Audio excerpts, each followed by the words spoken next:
Hey guys, my name is Kaylee Bailey. I wanted to come to you today to share a little bit about my experience and some of the things that have gone on over the last few years of my life, and really just hoping that through some of the things that I've gone through, maybe there might be something that you're fighting or that you're going through today, and maybe you'll see how my experiences and the blessing that have came on the other side can help you through. So I first want to start talking about June of 2016, specifically Father's Day. I remember I woke up early that morning and I was like, well, where's my husband? He was going for a bicycle ride, and I remember him waking me up and telling me that, but I knew surely it had been at least an hour, if not an hour and a half, since he had left. So I was kind of starting to think like, okay, well maybe he got sidetracked and who knows, went down a different road and took a longer route than he originally thought. That's not unlike him. I would lay there for about 15 more minutes and kind of just get that sinking feeling in my stomach, like something just isn't right. So I had both kids in bed at me at that point, so I was like, well, I'm gonna sneak out of bed. So I quickly snuck out of bed and just kind of really paced a little bit around, and was still kind of trying to determine like, okay, well, he's not home yet, what do I do? And then a knock on the door came, which I thought, oh, well, he locked himself out of the garage, couldn't get back in the house, so, of course the front door is locked, so, I'm gonna go open the door and let my husband in. To my surprise, there was a police officer at the door, and I think I probably turned as white as you could at that very moment, and he just said, ma'am, I need you to get your stuff together and come to the hospital with me. Your husband's been in an accident. So Sunday morning, Father's Day, Curtis and I were sitting on the porch having our devotional time, and both of our phones went off. And so we checked them, and we got a text saying, Derek's been in an accident. He's been hit by a semi. I have no more details. And getting a text like that is like, whoa, So, we went in the house. I start crying, and I get the boys together, and I was like, we need to pray, and that was just my first reaction, because honestly, I thought he was gone. I thought like, how in the world someone survives something like that? And so we stopped, we prayed, we waited for Kurt's mom to come and get the boys, and then we took off to Evansville. And I just remember that whole car ride there, just crying and talking to Kurt, and I just kept repeating, I'm like, he's gone. He's gone. They're not telling us anything because there's nothing to tell us.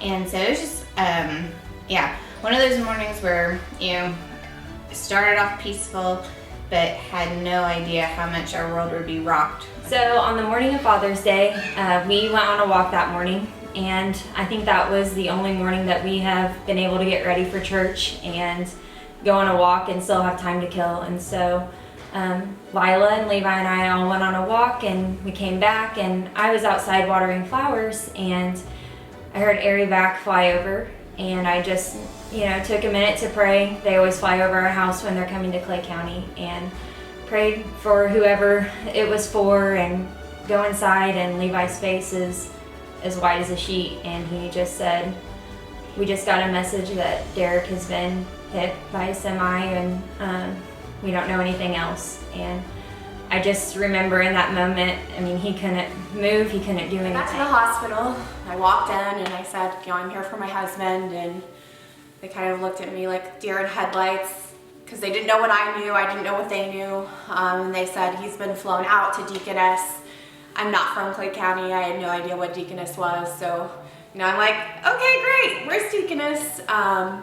And my mother-in-law and my father-in-law had actually drove to Flora, and they were in the car waiting for me, and they called me, they're like, he's in Deaconess, let's go. So we got in the car. At that point, we met the EMT while I was walking out of the hospital, and he said his accident was very bad, he's in very bad condition, but he was awake and he knew his name. So that's all I had driving the next 2 hours to the hospital, was that he was still alive, thankfully, and he was alert and knew his name. When we got the call from Kayley, she said that Derek had been hit by the semi, and it just I didn't know if he was in a car or if he was walking or exactly what the circumstances were. So it's just all these thoughts go running through your head, is how can anybody survive that?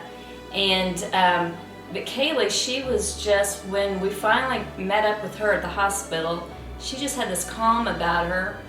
She sat in the back seat, Randy and I were in the front, and on the drive all the way over there, we just didn't really talk a lot. Just there's so many questions running through your head, like can we call the hospital and find out, you know, any information? And at one point I did. I just couldn't handle it anymore, and I called, and they were like, we don't have anybody by that name here registered in the emergency room. And I'm like, I know that's where they've taken him, but they said they didn't have a name. And I said, well, he's been hit by, he's riding a bicycle and he's been hit by a vehicle. Oh, yeah, we do have him. But that's all they said. They didn't have a name, they didn't have his condition or anything. So driving there the rest of the way was really pretty difficult. Fast forward 2 hours later, after lots of phone calls and lots of still uncertainty of what we were going to be walking into, we did arrive at Deaconess, and they were great. They got us up there as quickly as they could. We were allowed to go into the room with him. He could only have a couple people in the room with him at a time, as it was a very touch and go. He was in very critical condition from, you know, one moment his blood pressure would be stable to the next minute it was very low, and I had, you know, 15 people rushing into the room at a time. I think if you would have asked me prior to that experience if that was something that I would have been able to handle, I would have told you absolutely no. But from the moment that the police officer knocked on the door, God was holding me in his hands the entire time. After Derek's first surgery, it was touch and go the entire day.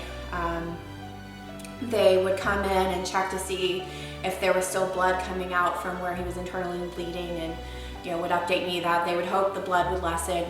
By about midnight, I quickly caught on that they were very concerned he was still internally bleeding. And about 5 in the morning the next day, they took him back for his second emergency surgery. He okay, but he did code and stopped breathing for quite some time while he was in surgery, and he did have to do some rounds of CPR, and so, you know, from a brain function standpoint, that could possibly impair him. They wouldn't really know anything until he woke up. I remember just putting my earbuds in and just listening to songs. Lord, I Need You comes to mind. I listened to that one a lot because I really needed the Lord that moment in my life to stay calm and just kind of be at peace with the situation. And I would have also said that prior to Derek's accident, my relationship with God was very surface level. I believed in God. I loved God. You know, all of those things that I would say, anyone would probably say, but I don't know that I would have necessarily said that God was my father and that I truly felt, you know, God holding me as his daughter. And then during Derek's accident, God was definitely holding me in his arms and holding me up, and I felt that through the entire experience. Our faith was just strengthened through that time, because knowing that miracles still happen in this life. We read about them in the Bible all the time, all the miracles that Jesus performed, and we think, well, that was just back then, years and years ago in Bible times, but no, it seriously does happen today. And that was just one of the blessings, just reaffirming our faith and knowing that we can always rely on God through good and bad. So good to see that our family really, leaned into God, and we really, depended on our faith to get us through the situation, because we were all believers. We'd all, talked about our faith, but we really had to put our faith in action, and it was just really good to see that our family came together in that way, and that we didn't doubt God, and we came together and we really leaned on Him. Yeah, and so like Becky was saying earlier, that Derek went back for his helmet that morning, and had he not, things could have been very different. And so just holding on to in that time that God has a plan. There is a complete plan in place. So you might be wondering, or you might be thinking, well, that's great, Kayley, like, it's great to hear your story and all those traumatic things that you've gone through and how you've rised above, or how you've gone through those things, but what about the little things? So we all have those little things in our life. For me, mine might be, did I feed my kid chicken nuggets 3 nights in a row? Did I raise my voice too loud at them? Did I perform as well as I should have at work? Did I give work 100% of what I should have? Or am I struggling between work and family? There are so many little things that go on throughout our day that are a struggle, and God is there for you in the little moments as well. He's not just there in the big moments helping you get through. If you're looking for Him, He's in the small moments all the time. So I would encourage you, whether it's music that you listen to listen to God. If you're having a hard moment, maybe it was a hard day with the husband or the kids or work, or maybe something with a family member, turn WBGO on, or turn the message on and find that message from God, or go lock yourself in the room and just talk to God for 10 minutes and air it out and let Him talk to you back, and see what comes out from that. He'll refresh you and make you feel better about maybe where you feel like your shortcomings are, because I guarantee you, you're a lot harder on yourself in your shortcomings than God is. God's seen everybody go through absolutely everything, and He doesn't judge us for one of them. So make sure, in even the small moments, that you're reaching out and letting Him take that from you as well. I was surprised when some of our small group came and were there. They came to the hospital as soon as they found out.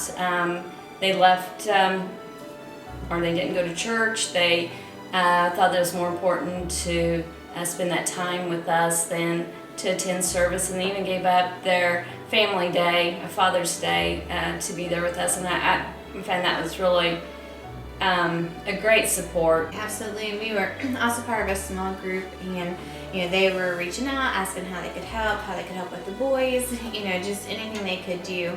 And one of our friends, she's had it on her heart to gather people to pray. And so the accident had happened on Sunday. On Tuesday, over the lunch hour, was when it was going to work the best, So, people get off at noon, so they thought maybe 12:15 would be a good time to gather, and so they did that. And several people from the community, multiple churches, came together in one location, and at 12:15, raised Derek up in prayer. And little did they know, that day the surgery got scheduled. It was supposed to be at 12:30. Well, then they moved it up, and so at the time they were all gathered, that is when he went in for surgery. And so we really believe in the power of prayer and the power of gathering people, like-minded people and Christians, having that faith that God has the control. Yeah, and I think that's what was the really neat thing, is that it was the whole community, the whole county, people out of state. I mean, everybody was praying, and that's, I don't know if I've ever felt the power of prayer like that before. It was, you could feel it, you could feel being covered in prayer, and you could feel that Derek was covered in prayer. And honestly, like at those times, that was the only thing that got us through some of those hardest nights and days when things were still so up in the air. And the radio station in Florida wanted to share his story, and I think that was huge.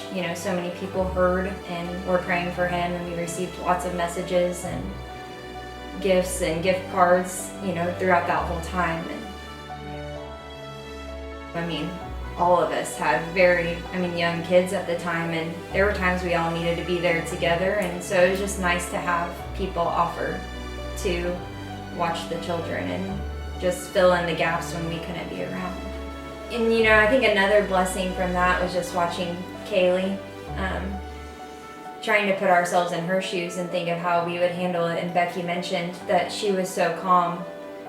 She of course had her times where she broke down, as anybody would, but she was calm and she handled things so well. And then after that, with Nash and then her aneurysm, everything she went through, she sought God. And it was just so cool to sit back and watch her do that and take control and know that God's in control. And she had fear, but she didn't have fear, because she knew that He could handle it. And so I think her relationship with Christ grew through that time too, because she came from a bigger town, and when she saw how much love and support was in a small town, I think that she really felt that. And so just her faith grew through that as well. I would encourage you, when it's in your mind that, oh man, I want to write a card or I want to bring them dinner, whatever it is that is on your heart to do, just do it. I think oftentimes we overthink those things. Like, I overthink the logistics of, I want to bring this person dinner, but I want to surprise them. But what if they're not home? And what if they don't like this? And what if they can't eat gluten? And so don't overthink it. It's the gesture, it's the thought that counts. And I can't tell you how many times I got a card and it was just thinking of you, praying for you. And I still have all of those cards, and I will keep them forever and cherish them because they really got me through those times. So even the littlest things will help people get through some of those tough times. So reach out and do what's on your heart for sure.